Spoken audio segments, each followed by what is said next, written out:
ইলিশ সীমান্ত এলাকায় একটি সন্দেহভাজন ভারতীয় ড্রোন উদ্ধার করেছে পুলিশ। ঘাসুরিয়া সীমান্তে বাংলাদেশের 400 গজ ভেতরে এক ধানক্ষেত থেকে ড্রোনটি উদ্ধার করা হয়। স্থানীয় এক কৃষক মাঠে কাজ করার সময় এটি দেখতে পান। পুলিশ জানায় 14 মে সন্ধ্যার আগে ঘাসুরিয়া সীমান্তে ধান খেতে কাজ করছিলেন একজন কৃষক। হঠাৎ তারা ড্রোনটি দেখতে পান। এরপর প্রফুল্ল টপ্পু নামের এক আদিবাসী কৃষক সেটি বাড়িতে নিয়ে যান। পরে বিষয়টি এলাকায় ছড়িয়ে পড়লে তিনি থানায় খবর দেন।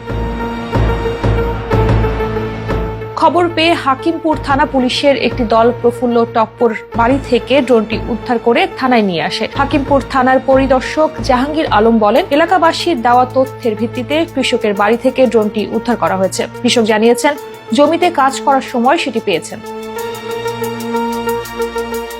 দিনাজপুরের পুলিশ সুপার মারুফাত হোসেন জানান, প্রাথমিকভাবে ধারণা করা হচ্ছে সীমান্তের ওপার থেকে ভারত থেকে ড্রোনটি ওড়ানো হয়েছিল এবং তার নিয়ন্ত্রণ হারিয়ে বাংলাদেশে এসে পড়ে। ড্রোনটিতে জিপিএস লেখা রয়েছে এবং সেটি ভারতীয় বলে ধারণা করা হচ্ছে।